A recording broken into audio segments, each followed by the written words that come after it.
Portland, Oregon lies within the traditional homelands of Multnomah, Oregon City Tumwater, Watlala, and the Clackamas Chinooks, and the Tualatin Kalapuya peoples, who are located to the Grand Ronde Reservation under the Kalapuya Act of 1855, a ratified treaty also known as the Willamette Valley Treaty of 1855. Today, these tribes are part of the Confederated Tribes of the Grand Ronde.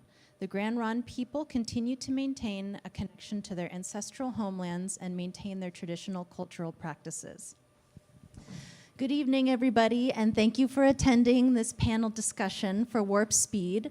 My name is Marsha Mack. I'm the Assistant Director and Curator of the Center for Contemporary Art and Culture, which is right across the hall over there. This exhibition represents about a year of work and communication between me and the 5 artists here. The premise for the exhibition was fiber-based, textile-based, soft sculpture-based. And what I wanted to do was bring the Museum of Contemporary Craft collection into focus and in conversation with contemporary artists working in Portland, Oregon today. So we have with us today Josh Sin, Melissa Monroe, Abbie Miller, Carolyn Hazel Drake, and Michael Espinoza.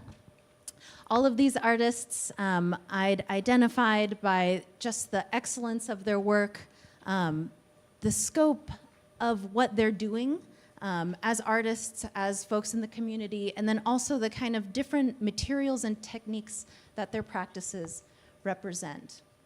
And so I'm so glad to share that with all of you today. And so without further ado, we got a lot of conversation to happen. So I'm hoping that we can just begin with quick introductions so we can familiarize folks with your work a little bit. So would you please talk about some of the key concepts, tenets, ideas, materials in your practices? Yeah, hi everyone. Josh Sin here. I'm the one who did the Chinese lion across the street. For me, I like to play with materials and explore different types of techniques. So this is all about play and transformation, specifically using rattan, bamboo, and tulle. So these are both Eastern and Western things kind of mixed together into a modern day interpretation of what the modern Chinese lion would look like. My ideas are all around protection, specifically around today. Today's kind of crazy, so this is all about protection and protecting the students and how do you embody the lion and that Chinese lion there. So that's what I've been doing. So excited to chat more. Thank you. Hi, I'm Melissa Monroe, and I did the large carpet sculpture head and the chair. And I'm self-taught artist from Portland, Oregon, and I started tufting maybe like 4 years ago. I was a painter before that, and so my work's just really about I work intuitively, so I never really have a plan. Even with the sculpture stuff, it just kind of comes together. So it's about like just making things that like don't exist. And also, I just really wanted to make something really big for this show. So I just went really big and crazy, and wanted to just like kind of spark people's imagination and bring some fun and joy into the world. Hi, I'm Abbie. I made the smocked hanging piece that's across the wall, across the street, I think you said. Some core tenets, I guess you were saying, in my work, I would say definitely labor.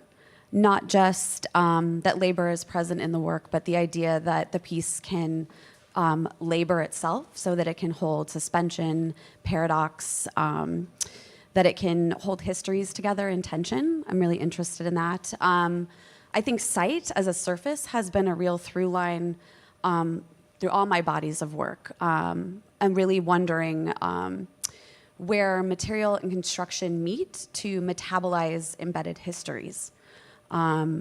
Whether that's through the machine and the kind of histories revolving around that. I like to think of the sewing machine as a kind of cultural artifact as much of a site of production. Gosh, what else? I mean, I feel like there's so much to say. Yeah, I have a background in garment construction, and so thinking of the movement from 2D to 3D and having that kind of be a map or a place of possibility in the work that stays alive is something I've explored a lot. You said metabolize, so I think you're already ahead, Abbie. Maybe I'm just hungry. I don't know. My name's Carolyn Hazel Drake, and I'm a third-generation Oregonian. Super excited to be here with you tonight. My piece is Ghost Rose 1. It's the applique and dyed quilt folded and draped over the suspended bed frame. It's in the quiet corner, whispering with the Marie Lyman across from it.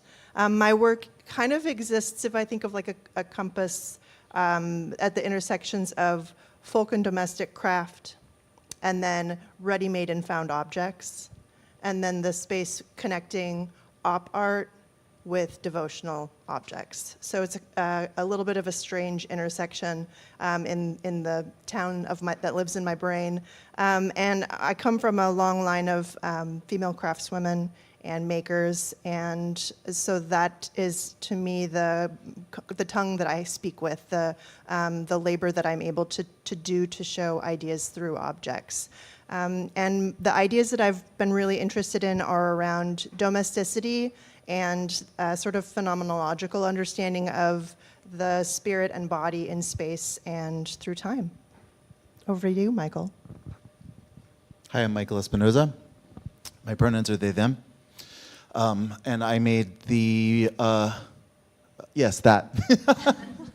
I made the, there's some photographic work that I've brought to this presentation as well as video. My work is about, for, and concerning queer people, queer survival, and the proliferation of queer people, past, present, and future. This way of making really concerns looking at expressing a queer way of seeing. And in this case, what you are experiencing is a thing, an object, an artifact that is made instantaneously, the instant photograph, that has been meticulously hand copied using cross-stitch embroidery to emphasize that the image is not the ending of the thing. It is actually the beginning. The process of remembering becomes really important for me in the way that I make this work. There's six of these Polaroid and embroidery things, and I've probably at this point, since I started making work like this in 2022, I've probably made over 100 of these. So it is a current obsession. Thank you for bearing witness to that. All right. So we'll start out with an individualized question for each. We can take the conversation, follow it wherever it leads, and then we'll have some other kind of collaborative questions following, and then we'll open it up to questions from the audience. It's the program for today. So Carolyn, first question's for you. How do you use natural processes like dyeing and weaving into your practice, and how do those techniques expand, inform the subject matter, the finished product, etc.? I think for whatever reason that anytime I'm making a piece, it's really important to me that I've spent a lot of time with the materials and personalizing those materials, customizing them, and that's often through the slow transformation of dyeing or building cloth out of weaving. By the time a piece is finished, it's really spent kind of an obscene amount of time in my hands across a series of days, and I feel like when the pieces are complete, then they carry with them that embedded time. And that is part of what lets them live and breathe and be then responsive to a viewer. I'm really interested in, and one of the things that I feel that I'm struggling with is how to talk about my work in a way that mirrors how I want people to experience my work, which is less around an intellectual understanding of it and more around a sensory and embodied visceral reaction. And that's something that I feel,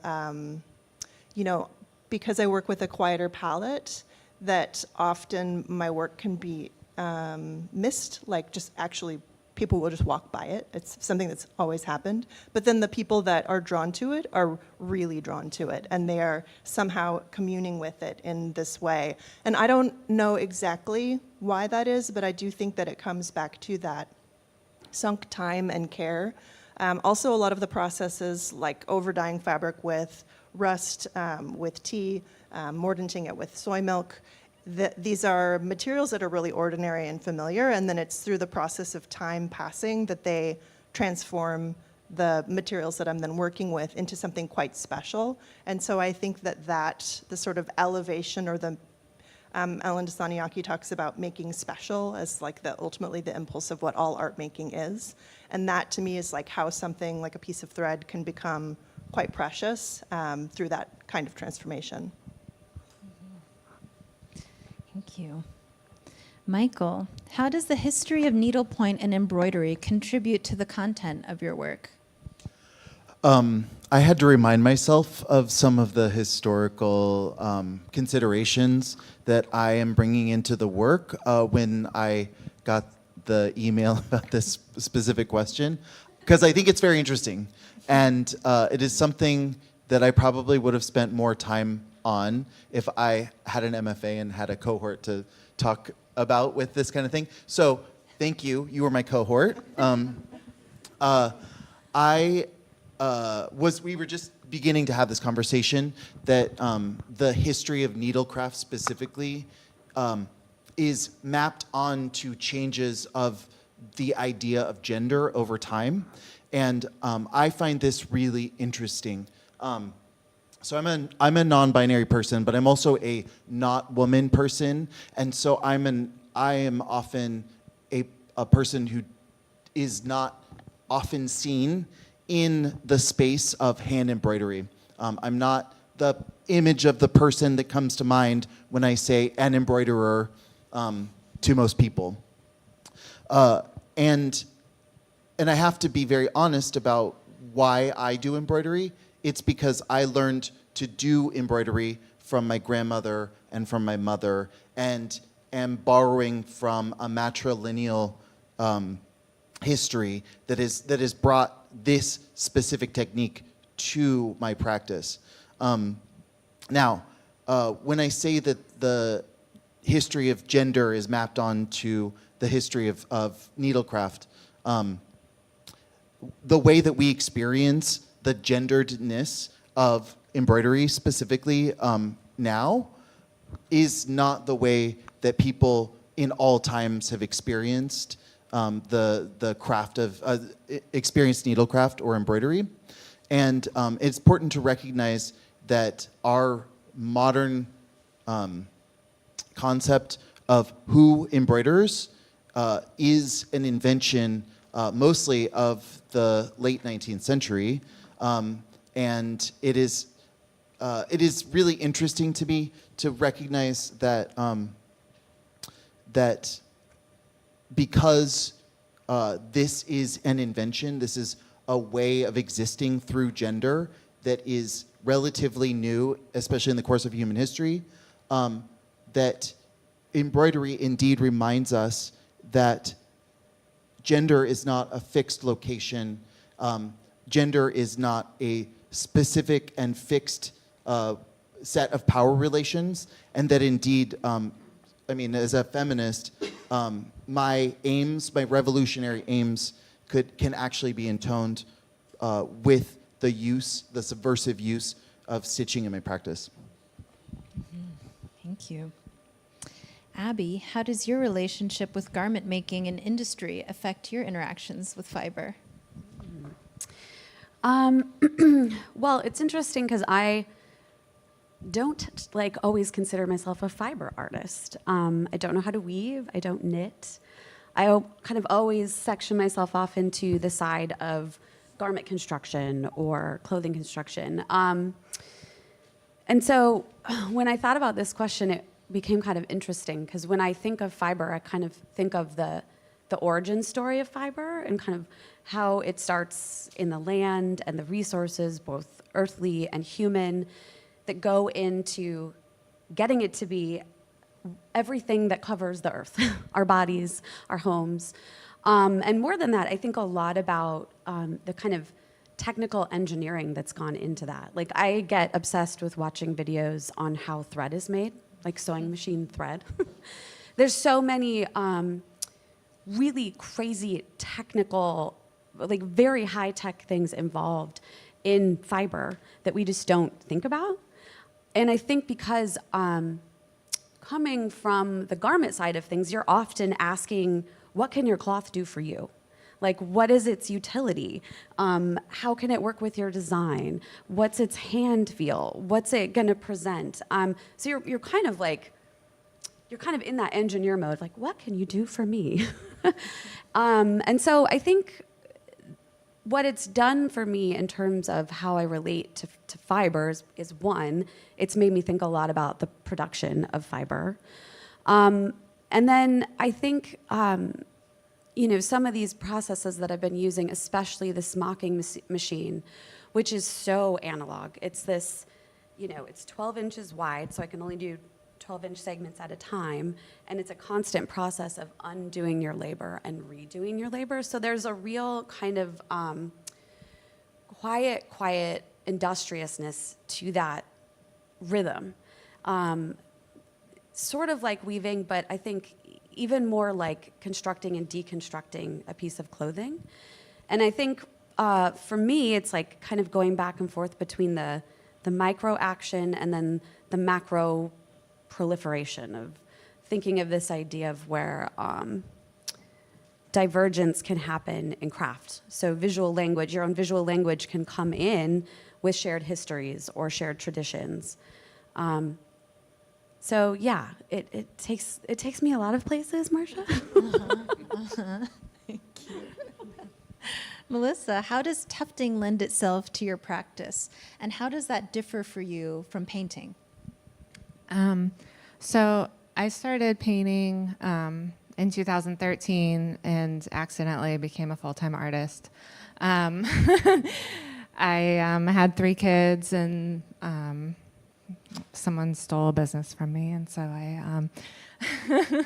I started painting full-time, and that was really great. I never had done that, and I just didn't really even understand what a painting was supposed to look like. I'd never been to a museum. So as a painter, I would just do like layers and layers of paint until I found something that looked good. Like, it was just lots of layers. And I was doing that for about 7 years. And then I saw somebody tufting online and using a machine to just like put the yarn into the cloth. And I was like, oh, there's so much that can be done with this that's not being done. So much of it is like very graphic, or just like a rug for the ground, or patterny. And so I immediately wanted to transfer my paintings into these rugs. But there was a couple problems there, and one of them was that I can't paint over it. So I really had to learn how to like make my work more graphic, which was a journey that I feel like I'm getting closer to without just like taking a painting and copying a painting exactly as it is. So that's been interesting. And then also the other problem was that the wool yarn that was available for tufting was not the right colors. And so I contacted someone who was also a rug maker and asked them where they were getting their wool yarn dyed, and they shared that information with me. And so I get all my yarn custom dyed in Dalton, Georgia to my color palette, because as a painter, I was just like so particular. So switching over to like a fiber craft that like you have what is already provided to you, and I didn't want to spend the time to dye all my yarn. I guess that would have been the other option. So yeah, it's been really fun to be able to take the tufting and then also to turn it 3D, which I guess you could probably do that with a painting, but I don't know how. Did I answer the question? Yeah. Okay. And Josh, how does transformation play into your handling and interpreting of material? Yeah, transformation comes from a lot of play. Like for me, my first experience is probably from Glean.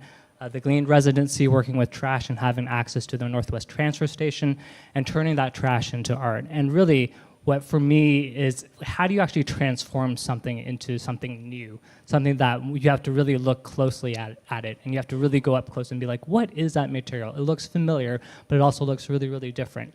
So for this one, it's actually really different. So a lot of my work, I feel like every time I do a show, I choose a different material and kind of focus on it. The last show I did, I used stuffed animals and I transformed those into these giant totems.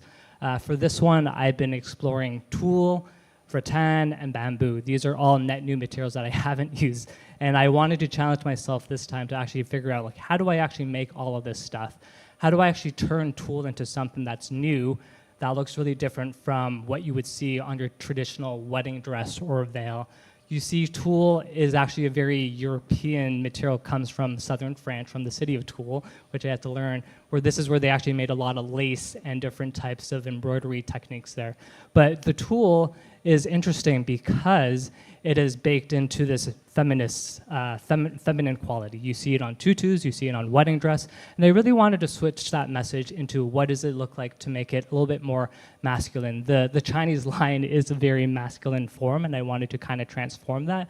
So it's also this idea of how do you combine both these Eastern approaches as well as this Western approach, these two different materials that come from very polar opposite areas, and how do you combine them together and really make something net new.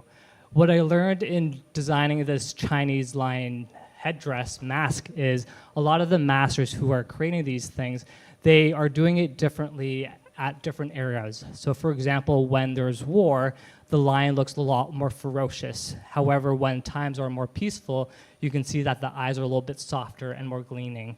So that really gave me the liberty to take my own approach onto what I think this lion would approach, what this Chinese lion would really look like. And for today and for today's time of craziness and wars and all that, I wanted to bring more of this feminine energy into this line that's super masculine. How do you bake something that's so traditional, that's something so ancient, and bring it into a modernism approach to making it really special? So that was really how I transformed this, in really testing out new materials, playing with Eastern and Western approaches, and baking in the past, these ancient rituals, and really making it new for today. Thank you. When I'd done our first studio visit at your house, I was amazed because I know you'd done the Glean program, but it wasn't until I was up close and saw how you were transforming materials. Like in the piece, in Soft Guardian 1, there is some of this yellow kind of, what is that? Like banding, some kind of, it's not a ribbon, but anyhow, you completely taken it apart and then used the fibers that wove up this kind of caution tape like material, and that was really profound for me. Just the way that you're going in and taking things apart is really fascinating. Everybody has so many, like as you're speaking, there's these different questions and conversations that pop up, and so I guess just before we get to our next official question, I'm just curious how you all are thinking about things like gender, because when you'd mentioned that at your artist talk, that was such a fascinating introduction of that topic to the Chinese lion head piece. I know, Michael, your history with your matrilineal heritage, how that plays in is also really fascinating. Melissa, when we were talking to different interviewers with you, they were pressing me to speak to women's craft in a way that I wasn't sure I was comfortable. And so I'm just wondering if any of you have thoughts on that topic at all.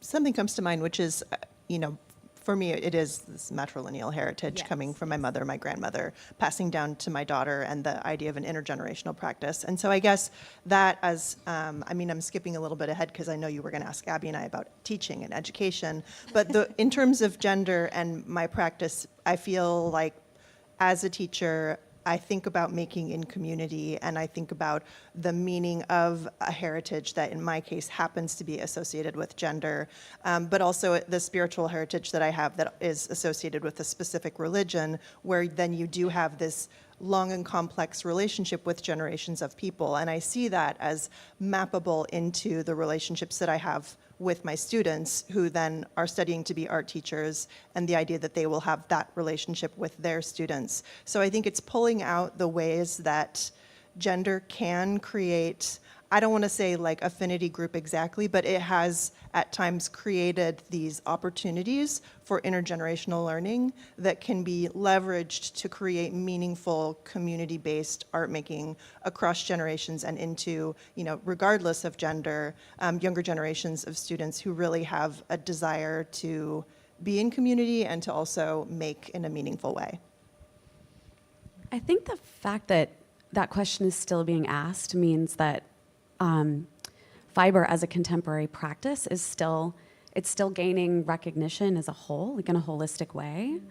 It's hard to not think about gender as a woman using fiber, because historically so many of those processes have been about invisible labor, labor that was either domestic, also industrial labor.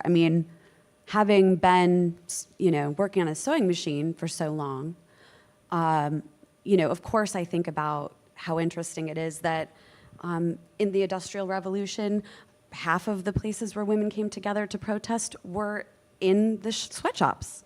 And that's where they got together and made their banners. And so there's equal amounts of oppression and empowerment kind of surrounding that equipment.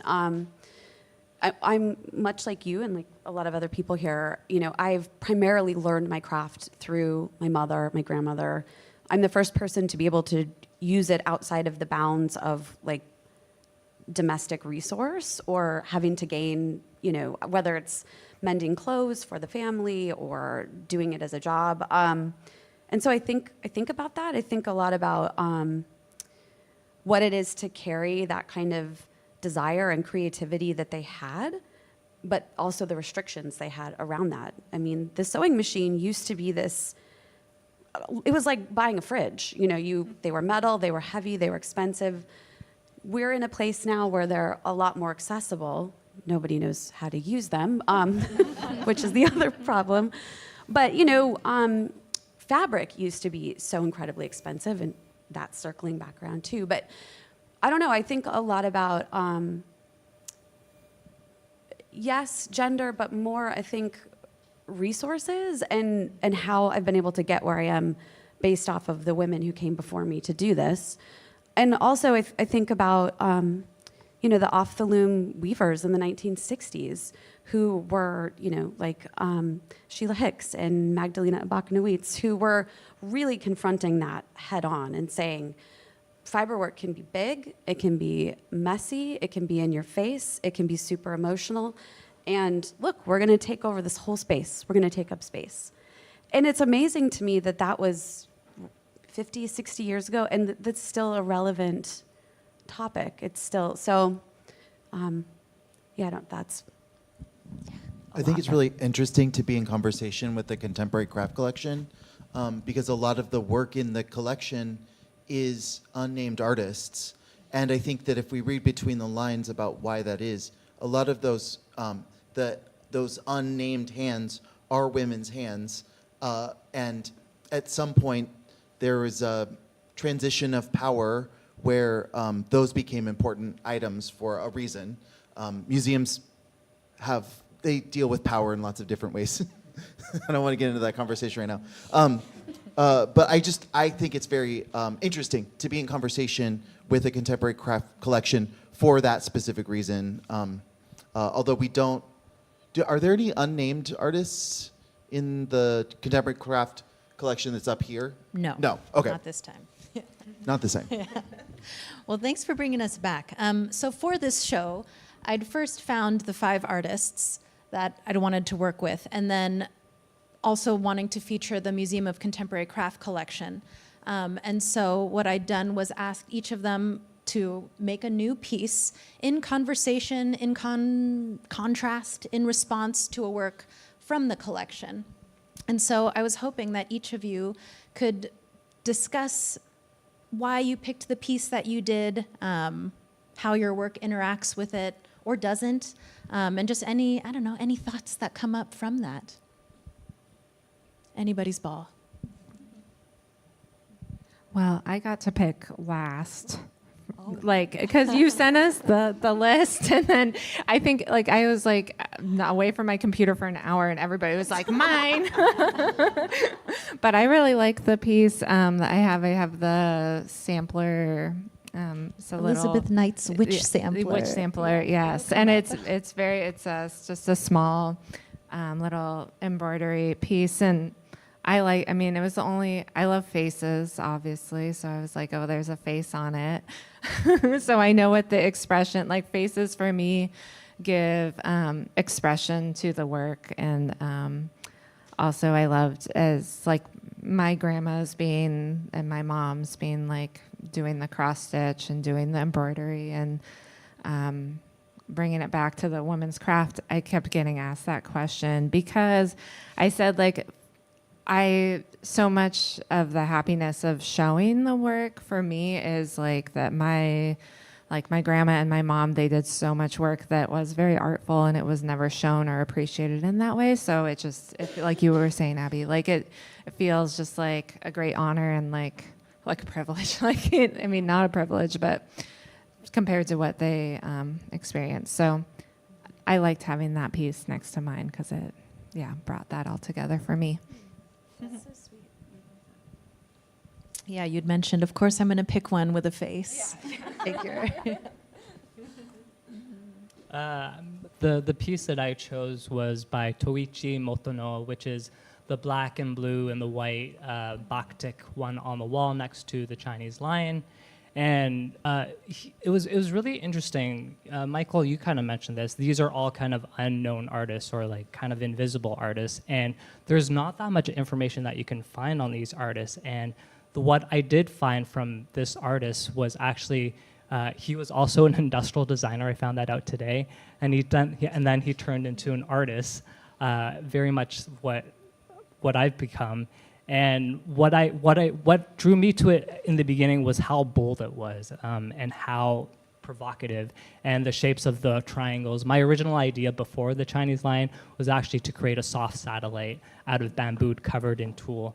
I wanted to use the height of the ceiling of this, but then it became a little bit too cumbersome, so stuck to my roots of Chinese background. But what I really found interesting about Toichi's work was he used this technique called rozon, which is Japanese dyeing technique using encaustic and wax. So he's been using a lot of fat trims and dyes and a lot of wax to cover up these markings, and then he would peel the layers off one by one generally, and then the layers start to actually mix really together. And it was really provocative for this time because in the 1950s, I believe this one was done in 1950, 1960s, a lot of the tapestry work done, the dyeing techniques were done on silk. He decided to use cotton instead. He was also really interesting because he decided to go, a lot of this technique is used primarily in fashion, but he wanted to do these as giant murals instead. And then he's been tapping into abstract expressionism, which is really exciting. So if you think about this from the 50s and 60s, seeing these awkward abstract shapes is really interesting. So he was really pushing the limits out of that time. And so I thought that was really attractive. I think even at that time in the 50s, these folks are like doing their best to like push their techniques to really put a statement out. So they are bending the rules. They are trying to be more provocative at that time. And it just tells you, it brings this full circle to what Warp Speed is all about. It's about the old and the new and reinventing these techniques into what this modern craft is.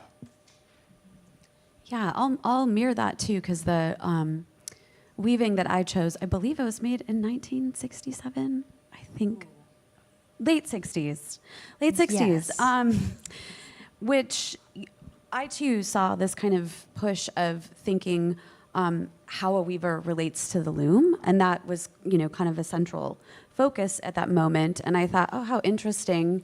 Here's this maker in the Pacific Northwest, when I really think of that work kind of bi-coastally, like either happening in California or in New York. But here the zeitgeist is happening where this person is thinking off the grid. They're deconstructing and reconstructing at the same time. This kind of psychedelic pattern was going through it, and I had been doing a bunch of research on psychedelic patterns because I knew I wanted to use them and kind of engage with that history through the smocking machine. And it just felt like this immediate connection to that moment in time, so that I could kind of hold on to thinking about like exactly like what is it to press forward within a medium? What is it to stay tight to it and also let failure or emptiness or like thinking about the capacity of the material, all of those things, and that piece just like it was kind of doing all of that already. So yeah. I chose a Jack Leonard Lyman piece. It's the huge panel of pansies that's over on the wall to the left. It's very interesting when you were talking about the quiet corner. I feel like the other side of that wall, the opposite corner, is a very loud corner. I make extremely loud work. It's very, very small, so the loudness is contained. I'm like gobsmacked by this work. Not only is it large, it like is almost twice as large as what you can see, because the other half of it is hidden behind, is like draped over on the back of the wall. What I see when I experience this work is, and this is another example of an artist who's not very well known, and I don't know if Jack would have even like considered himself to be an artist. He was definitely an industrial designer. This is a work of design. There it is. What I see when I experience this is this like, it's not a queer panel. It's not queer imagery per se, but that is absolutely the way that I experience it. It's very loud, it's very bold. It is about, it regards a pansy over and over and over and over again. As a symbol, that is a symbol that I attach myself to with my queer identity. And it's very interesting to imagine a person living in the 1950s and 60s who is a queer person that is not allowed to express themselves in the way that I am, who then therefore does a thing like makes big pansies on an enormous piece of velour for commercial production. Heading back over to my quiet corner, the piece that I chose when the document that Marsha sent us, I was scrolling through, and there was this really small little dingy beige smudge, and I was like, that's it, that's what I want. And I like zoomed into 2000% to this teeny tiny little stitched work by Marie Lyman, who I had not heard of, and spent quite a bit of time researching. Again, I ended up finding a catalog on eBay that I will again say thank you for procuring for me, this beautiful little catalog that only 60 copies were made for a show that Marie Lyman had in the 80s. This piece, Robe Fragment, was a part of that body of work. And so it's a very small, it's repeated triangles that are stitched down, and there's just these very delicate threads. It really doesn't translate well in a photograph, but it's just captivating close up. And what spoke to me about it is what I had been thinking about, this expression, something intimate in something expansive, and something tender in something formal. And the way that Marie Lyman uses sacred geometry, uses repetition of these geometric shapes, but that are just slightly askew because they are in fabric, and so that hard edge is never going to be exactly perfectly hard. That captures that kind of visceral, that creates that kind of reaction between the optic and the haptic that I think textiles do especially well. And so that she also was very drawn to the robes that she references are Japanese robes. She spent quite a bit of time studying in Japan.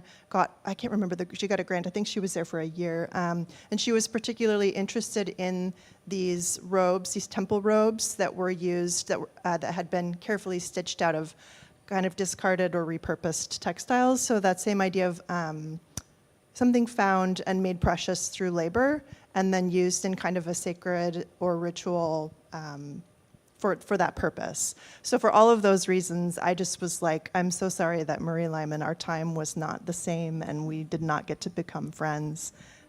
It was a pleasure to be able to work with her. Yeah, what I love about, well, one of the many things I love about the exhibition is walking through, there's these different lyrical moments that happen. So with Marie Lyman's piece, those kind of triangular geometric shapes, I feel connect with the Motono piece. I feel like Jacqueline Orr Larson's Pansies, that kind of nod to industrial production speaks to Abbie's kind of smocking by hand. And that these connections kind of come in and out of the show. It's really, really good for me. So, Good job, Marsha. oh my gosh, thank you. All right. So how do you all contextualize your practice within the history of fiber and the broader context of contemporary art? It's a big question. Do you see yourself carrying on any specific traditions, ideas, movements, any material histories? Yeah. Or not. My use of fiber is incidental to the work. I inherently think about it as a conceptual practice. And actually, this was a really good opportunity for me to really generate a body of work that was very cohesive, that used different materials in really specific ways. It's funny because the moment I got an email saying, do you want to be in this contemporary fiber show? I said, this is the one where I'm going to put the video. Yeah. I knew it right from the start. I knew that there was going to be video in this show. And so anyway, I'm a self-taught artist, so the most accessible thing for me to do was to see if I could make fiber art based on having started the process of learning how to cross-stitch when I was like 8 or 9, when I begged my mom to get me this tiny little hoop kit from the craft store of a dinosaur, cross-stitch dinosaur. And I didn't need to find new confidence to be able to do a new thing, to be able to learn how to become an artist without training. I just used what I had. And I've actually learned from that experience that it is possible for all of us to use the assets that we have to create whatever it is that we wish to see in this world. And therefore, it's like really important to me. It's both really important for me to use this specific material in the work, and it is also somewhat completely incidental.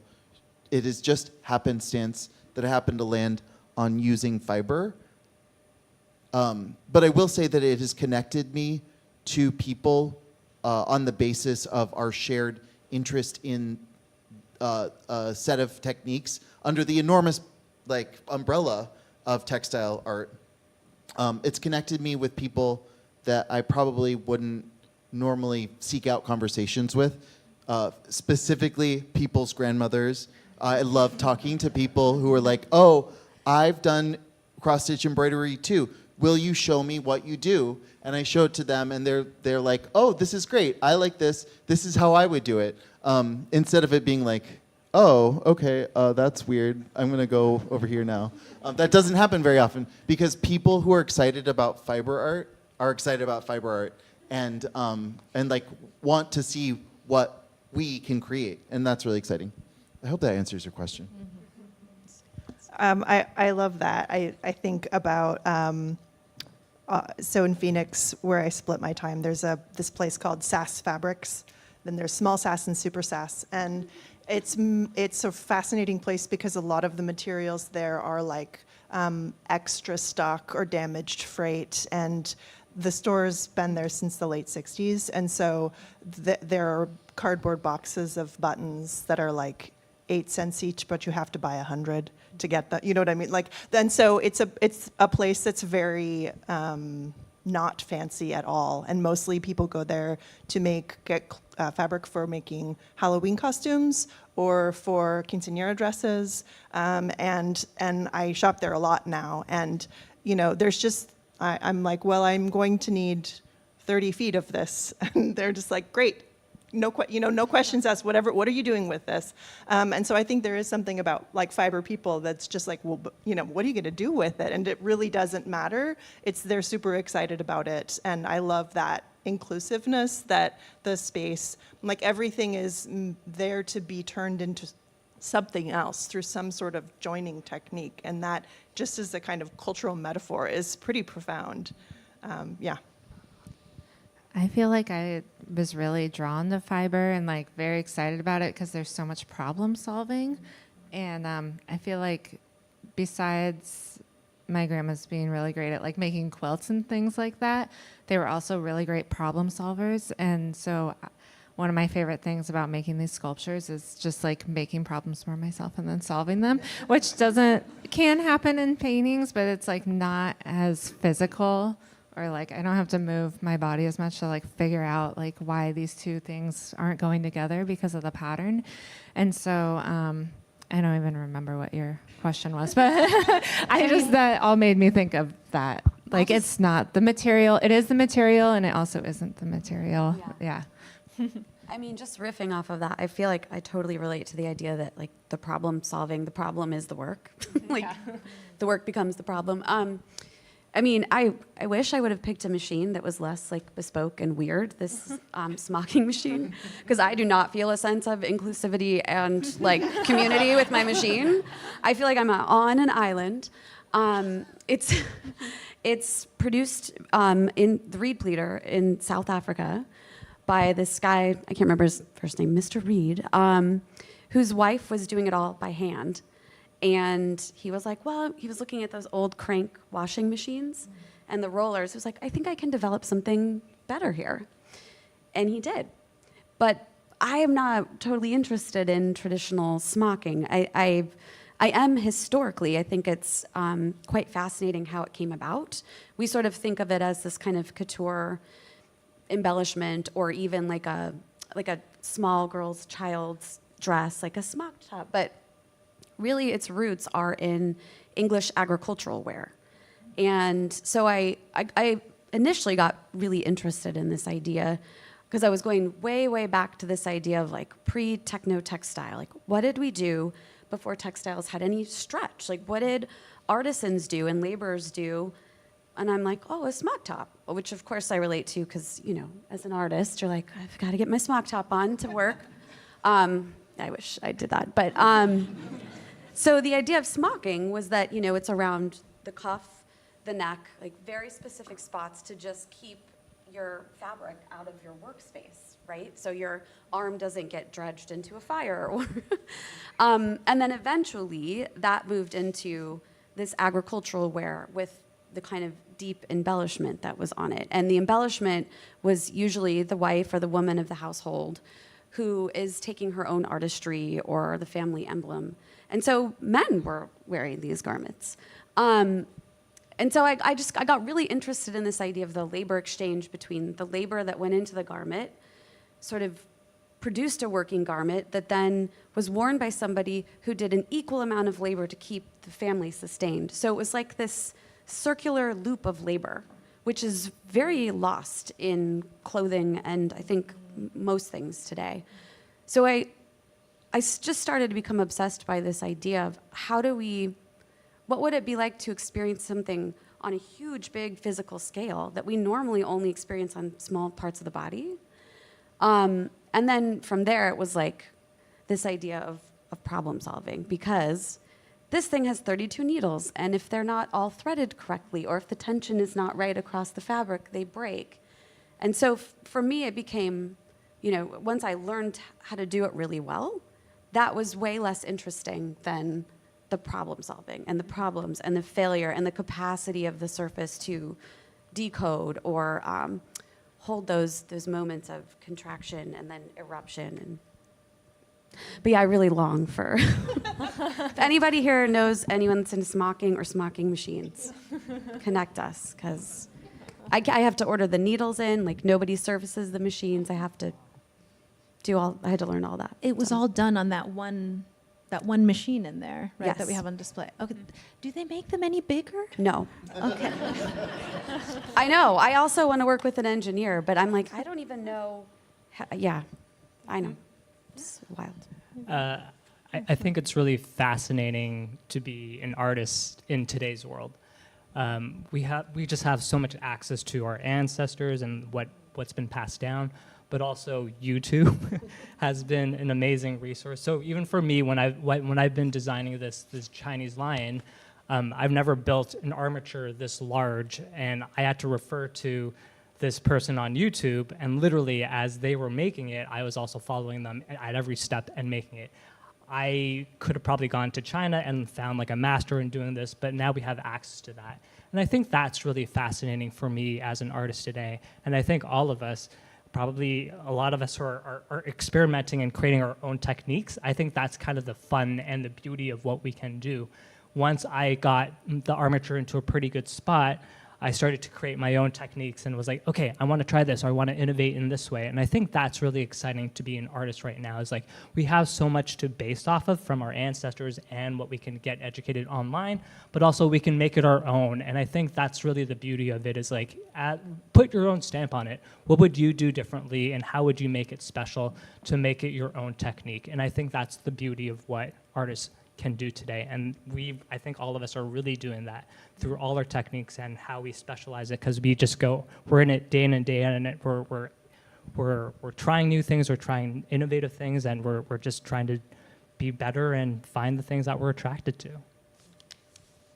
If I could just add one more thing, I think, because, I mean, part of what we've all talked about, but I think you synthesized really well, is like how connected fibers are to the DIY movement. I mean, I don't know if any of y'all were riding the 20 bus in the 90s, but we were all knitting, like it was really happening, and we were all making zines, and then that connects like fiber arts to also, you know,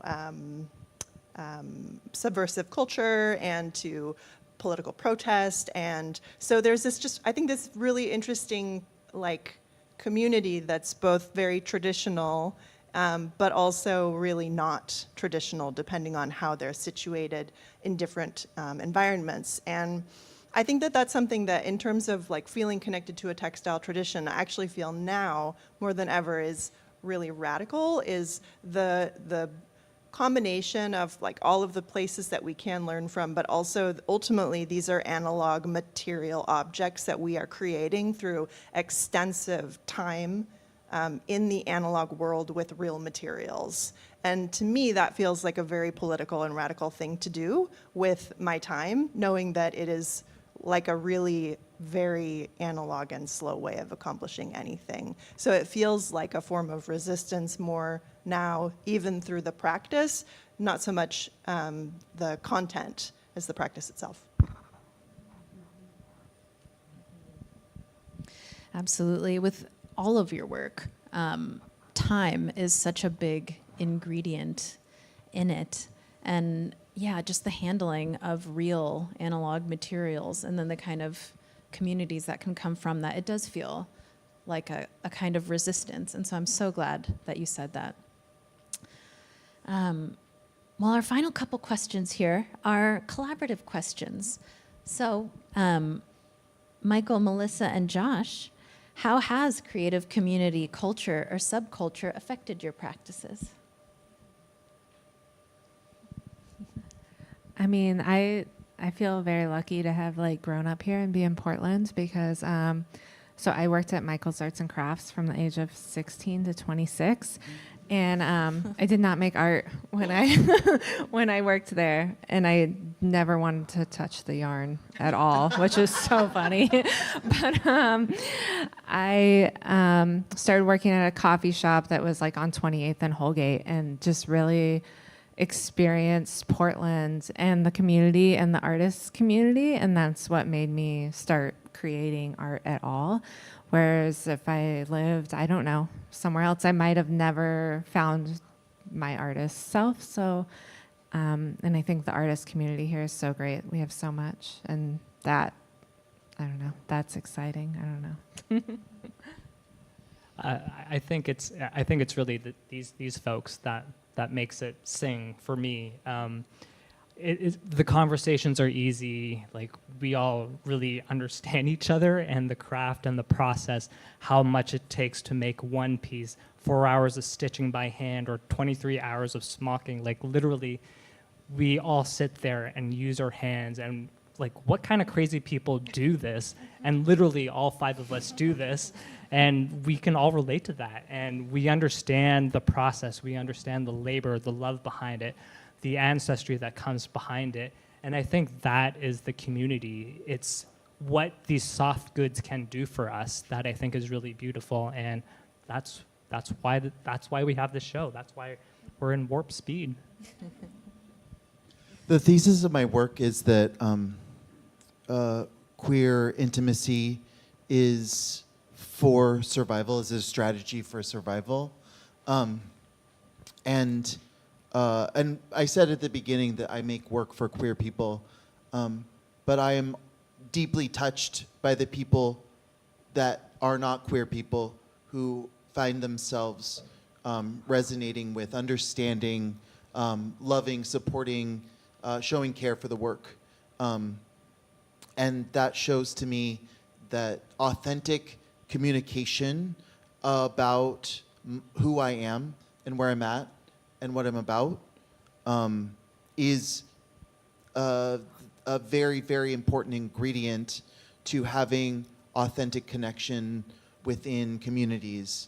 And like I was talking about with having really interesting conversations with people's grandmothers, we're looking at someone getting rimmed, and they are talking to me about, oh, you know, how long did this take you to do? And like, oh, this reminds me of, you know, my grandmother who did this kind of cross stitch or whatever. And that shows me that whenever we really, no matter how political, loud, what the perspective of the work is, or quiet and soft-spoken the work is, when it comes from a truly authentic place, people will respond to it, and it has been for me the basis of a really robust community.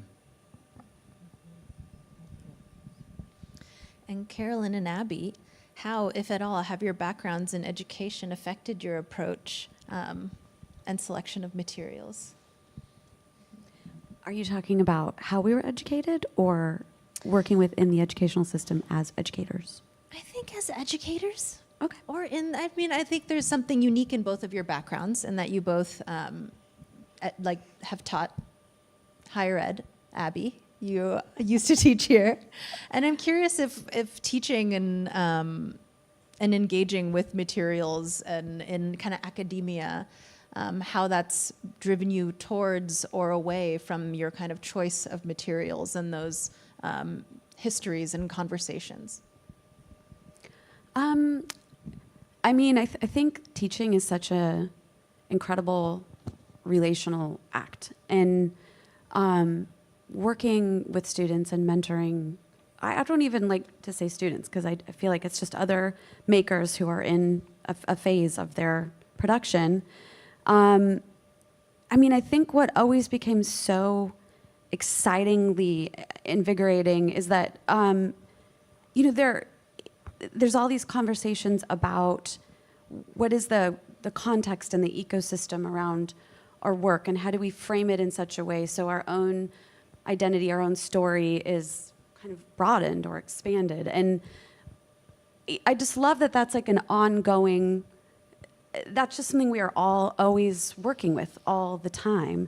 And it's, to me, like, to be a part of that, to be led into that conversation in studio visits, to be trusted with that kind of really precious information, I think actually emboldened me to feel better about just exploring more of that in myself and talking about it more, and feeling like our personal stories, our ecosystems, how we come to material, how that shapes everything we do is so, so important, even if we're not making identity-based work.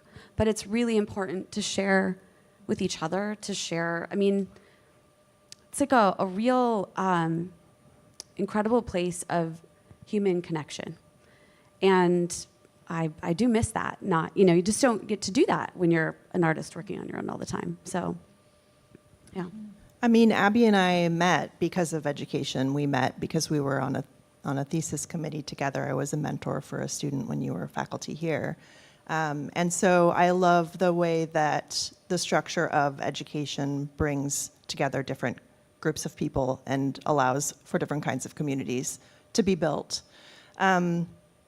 I was a high school art teacher for 10 years. That's how I started out in my career in rural schools in Oregon. And then I supported all of the visual art teachers that work for Portland Public Schools for 4 years, 6 years, 4 years. And then I moved to higher ed, and now I work with BFA students who are also going to be art teachers. So they're doing both. They're figuring out, who am I as an artist? And then also I'm choosing to be a teacher in the K-12 system, an art teacher. So it's very meta. And I love the conversations that I get to have with those students, partly because they're not jaded yet, and also because they're in such a generative place. And what I've ended up doing is actually like embedding ceramics and textiles into my art education courses as a way of thinking about the creative process and making as a metaphor for a teaching practice. And also that they, as an emerging community themselves, they will graduate, they all get jobs in the Phoenix area, and so then they're all professional colleagues. So they have the ability to carry forward this community. But going back into, yes, it's important to know your student learning objectives, but like, let's make some pinch pots together. And what does it mean to like make a something out of nothing in space together out of very raw materials? And that to me has been, that's where I feel like fibers and then to a secondary degree ceramics have just continued to give as a material that allows for discovery and community to emerge in just so many places. And then I'm, of course, hoping that they'll all go teach ceramics and textiles when they become art teachers. So I'm infiltrating the K-12 system. Mm-hmm. Great. All right. Well, thank you all so much. I just wanted to give you all a little round of applause, and I hope you all join me.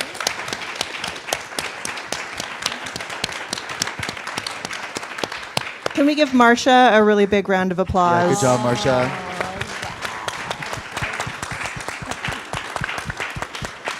And so we have years and years of conversations that can come from these 5 artists, but for the rest of our time today, does anyone here have a question?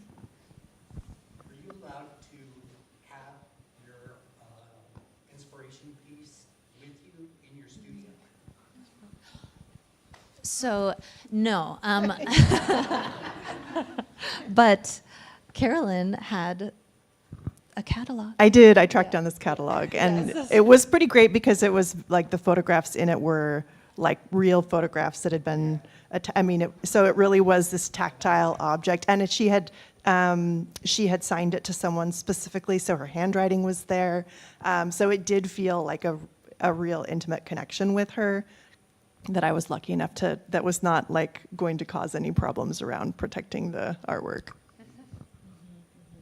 Yes, the old MOCC collection is now lives down in Salem with the Hallie Ford Museum of Art. They steward, restore, and research the collection, and so a lot of it is very fragile. Like the Laurie Herrick piece that Abbie chose is the warp is this redwood bark. So they'd developed a process to back it with some rice paper and glue and paint. But I'm curious, textile is such a tangible, textural material. How was it making work in conversation with pieces that you couldn't interact with physically? I feel like the panel that I chose is a work of graphic design, and in that case, it lives as a visual pattern, more so for me anyway, than as something that is tactile and as something that you can look from the sides of to really understand what it is, because what it is fundamentally is a design that's meant to be printed on velour. Well, I know what velour feels like. If I was really fancy, I could have some like velour pants.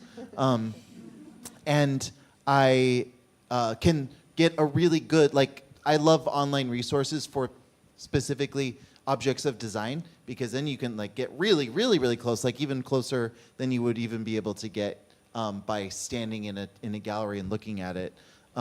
So I just like to say that this entire collection is available to everyone to experience online, right? Yes. Yeah. So like there are so many wonderful collections that exist as digital resources that I feel are underutilized. Okay. Since you just said online, I was going to ask, do any of you have any kind of process videos of you working on any of the items that we could view online if we were interested to see some of those hours you put into it? Are you on Instagram? Yes. Yeah. That's where I put most of them. On my website, I used to do these kind of big vinyl zippers using like 300 to 400 foot long zippers that would encase armatures. So I have some videos there of like dressing and zipping the piece. But now I've just found like it's really easy and enjoyable to just show a video of what I did that day, and it's almost like a diary log. And I think a lot of you, it's a similar. Yeah, I have some videos of the different steps of making the big head piece, at least. Yeah. And Josh, you have a background in graphic design. I feel like you built a whole visual world with sound and animation for yours. Yeah, so me beyond craft and handwork, I use a lot of digital works, and this comes from the graphic design and industrial design background. So a lot of 3D renderings and techniques of that. So a lot of my work kind of showcases a lot of these videos. So website and Instagrams are places to look for some of the videos. I condense what took me like 4 or 5 months worth of work into 1 minute. And it's kind of sad because Instagram is all about like, you have to put this in 15 seconds or less or no one's going to watch it. And like our work takes so much time and effort, and it's when you like, it just doesn't do justice to what we actually do. So go experience what you see in there. Meow Meow, you can actually go under it and become the lion for those who haven't visited here. But yeah, it's just a lot of labor of love. Yes, Lucy. Marsha, I'd love to hear you talk about your selections from the collection. I did some research in the collection myself a few years ago, so I know kind of more or less the size of the collection, that it goes in different directions, there's a lot of possibilities. And I know that the artist received a kind of short list of works, and I don't know how much more extensive it was than the works they chose, but I'm curious, what was your process, and on like what basis did you choose the pieces that they eventually got to choose from? Yes, thanks for the question. So the entire MOCC collection, which lives on a database called Mimi now and can be viewed by the public, is large and varied. So there's metal work, there's jewelry, ceramic, glass, and fiber is a big part of that, but not all of it. And so part of what I'd done in creating this show was building a short list, putting together a short list of those works that I felt were covering different kind of bases as far as techniques, imagery, eras, just different kinds of making and variety. And then a lot of the collection too are not necessarily completed works. Like they are sample patches of weavings and things. And I think I had a couple of those in there. But there was a lot of duplicates and just a lot. And I did make the whole collection available to everyone as they chose their works. And I was surprised and delighted to see that I think everybody did pick from that shorter list. And so I feel like in this way, that kind of conversation that we've all been in has really been there from the beginning. Yeah. Thanks. Yes.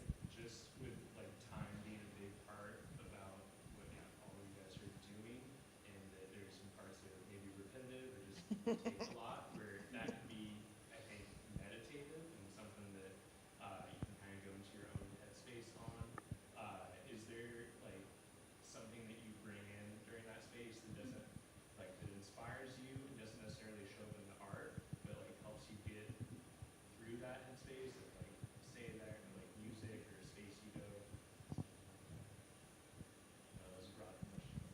audiobooks. I don't know. Yeah, music. Yeah, I mean, so much of making this piece was actually the opposite of meditative. It's what I was really longing for.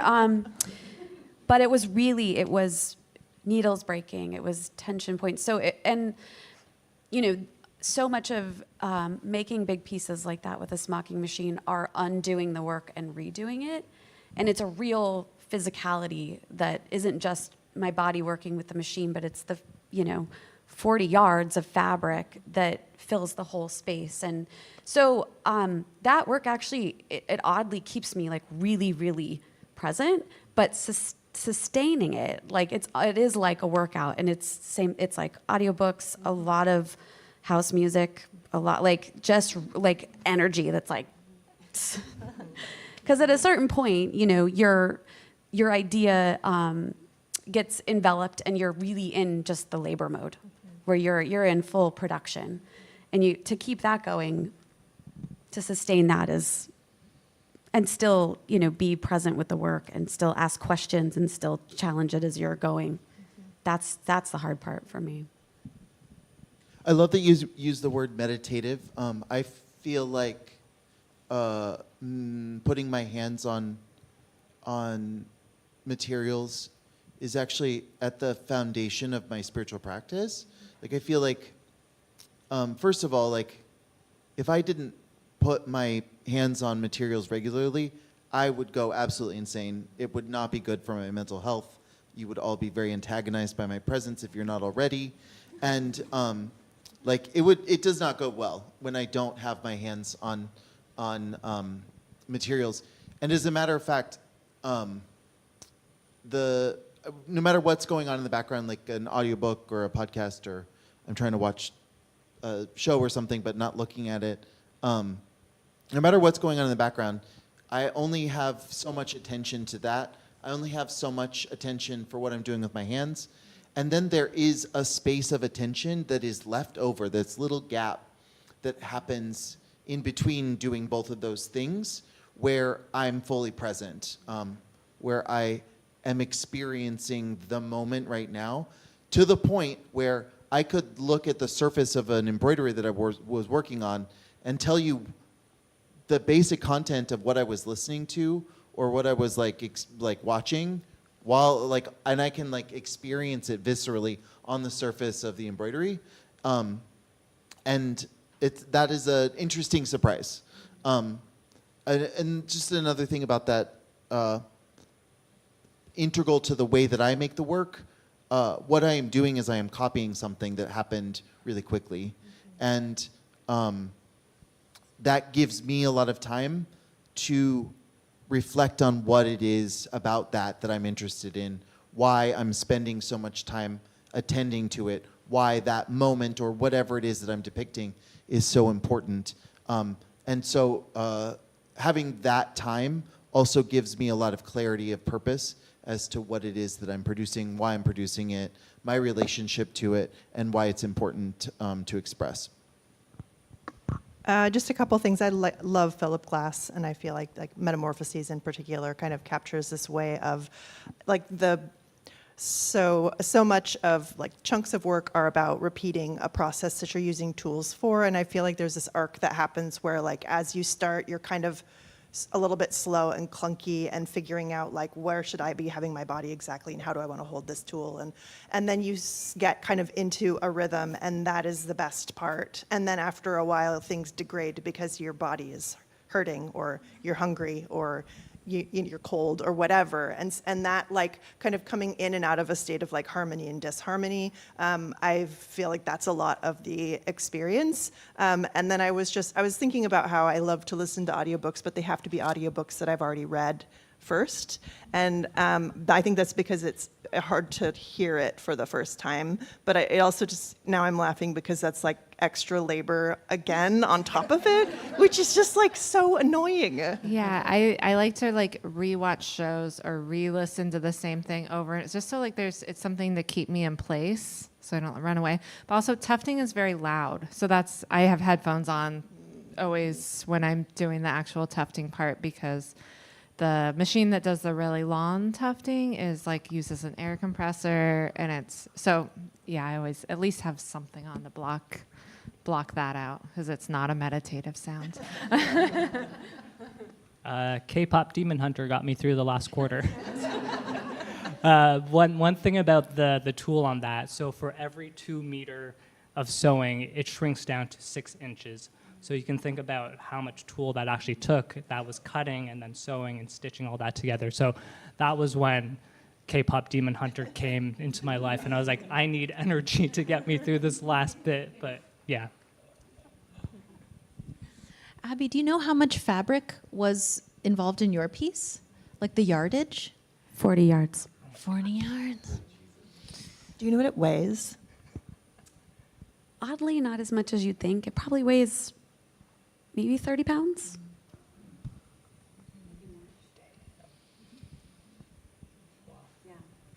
I think what was maybe the weirdest part for me in the whole process was that it's all, for the first time I, usually screen print, and I'll screen print and paint both sides that are different prints, so there's a subtle difference. But this one I painted the whole thing.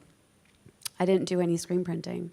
And when I was done with the painting, I was like, oh, I love the painting.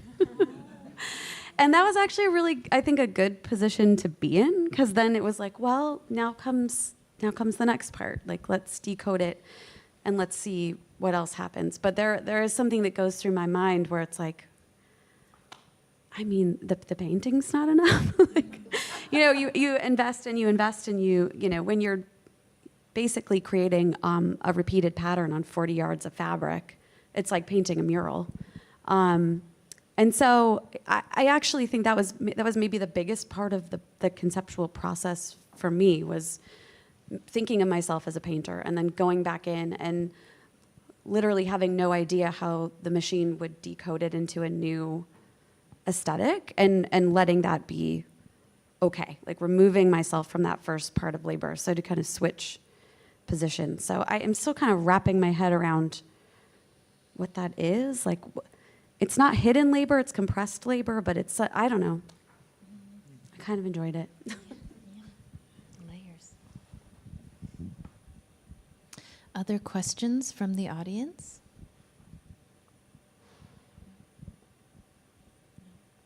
Oh, for Abbie. Will you do it again? Yes.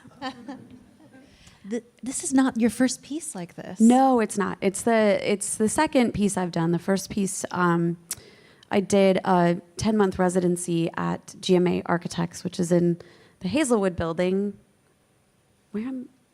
This way. Yeah, I got it. Yeah, that way. Which was an incredible experience. If you haven't been there, you should go. It had this original jazz club called the Dude Ranch, and it was like the Cotton Club of Portland. And many famous musicians played there. It was only open for 2 years. But the whole story of the building is told through the surface of the architecture. It's really fun.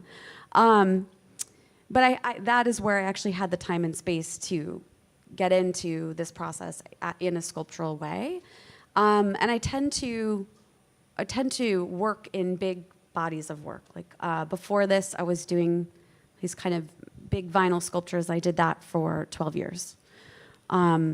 And so each piece has its own kind of resonance, but then there's the technique and the kind of folding of history that's in it is kind of resonating throughout.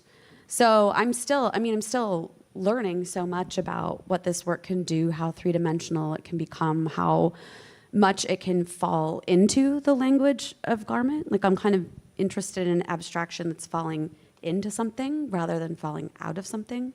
So I'm thinking about all of those things for the next iteration. But so much. It takes so much investment to learn to create that kind of visual language that it's a big resource for me now. That I'm like, I'm just going to stay here and explore it, because it's like I went to school for 2 years to do this. It's a full-time second, third job, fourth job. But yeah, the series is called The Second Warp. And so the idea is that I'm basically taking fabric that's already has a warp and a weft, and the smocking machine is putting a whole new warp through the piece. which then, when it's compressed, mutates and decodes all the print. And the print has lots of resonance for me in different ways. But I'm thinking about how we can hold the space of suspension to maybe feel like a real emotional architecture as we kind of move into this future where systems that we've sat with and used are not serving us anymore across the board. And so how do we hold space for the kind of emotional transition we're going to be going through, that we are going through? And that's what this work is for me. It's really trying to create a space to hold tension and emotion. And so, I don't know, I think of the second warp as kind of almost like a speculative future for textiles, really. Any last questions? Yes? So I know you all have talked about your relationship with fiber a lot, but the thing that struck me the most, like the first thing that struck me was how colorful this collection was. So I'm kind of curious, like what your relationship is to the colors that you use, especially because they are very striking, very different.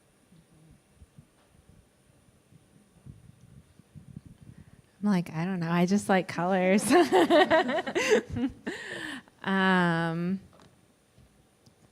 Yeah, I just kind of like, as I work, since I don't have a plan, I'm just always building like color next to color. Like, okay, I don't know what to do next, but maybe what's the next color that I'll put in there, and that like informs my decision so that all the colors go together. But I don't know. I just think for me, it's just like drawing attention to it. But you were, you had to have the right colors to work with, right? So I do think, I think with fiber, like you are, however color shows up, it has to do with like how is the color achieved in the fiber. So I do think that color has like a specific relationship that's a little bit different than painting, for instance. So like how do you get the specific palette that you're working with? How are those colors achieved through natural or chemical means? And then how are you restricting or expanding your palette to be a part of that, the vocabulary of your piece? Yeah, very particular. I know very quickly if I don't like a color. I mean, for myself personally, I was really directly referencing textile prints from the 1960s.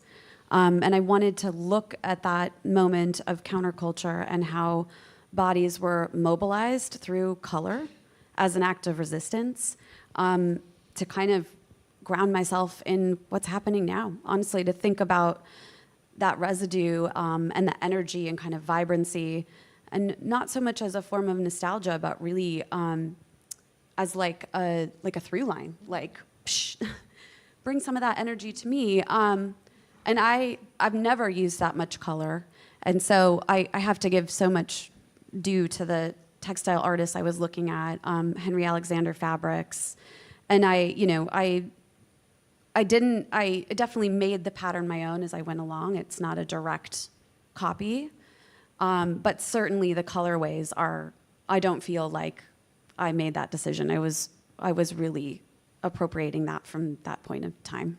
So, I forgot to say also that I really just am sick of really boring gray and white houses. And so that definitely is like a big part of me using so much color, is just kind of like, come on, let's have some more fun with decoration and everything. Yeah.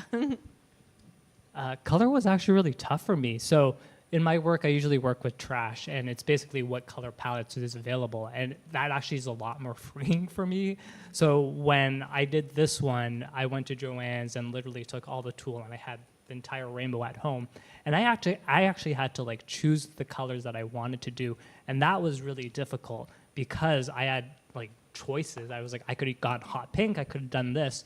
So for me, the blues and the greens were something that I was attracted to, and then starting to combine the colors together just made sense. And then I always like to add a little bit of a pop of color, so orange is kind of like a signature color that I always use in my work. So that is kind of how I selected my color palette. And then the yellow that Marsha mentioned earlier actually comes from trucking tarp that is attached to the thing so it doesn't fall down. That bright yellow material is iridescent. I use it quite a bit in my work, and it's always yellow, but it's just like striking and vibrant, and I just love that brightness to it. Is anyone like me where they need someone to show them how to do everything on their phone? That is my relationship with color. I don't have any specific relationship to color. The embroidery, the way that I make embroidery is almost positioning me as a human printer. I take a piece of photographic media, I copy it, and then I put it into embroidery software, and I just do the work. And I don't have any specific regard for color, other than, I don't know, and we all do, how it makes me feel, whether it looks nice, whether I want to look at it, that's all. All right. Well, so many more topics. I feel like I heard emotion mentioned, intuition, everyone's intuition, how that works. I'm curious about pleasure, and then also like pain with this show I'm really interested in. But we are at time. So all of these topics and more you can discuss with us. I just wanted to invite everybody just across the street to Vo at the Hilton Canopy. We're going to have a couple some snacks and some drinks. If you're a student under 21, we have NA drinks for you. So How nice for you. Please join me in thanking all of these artists, and thank you all for your questions and your attention.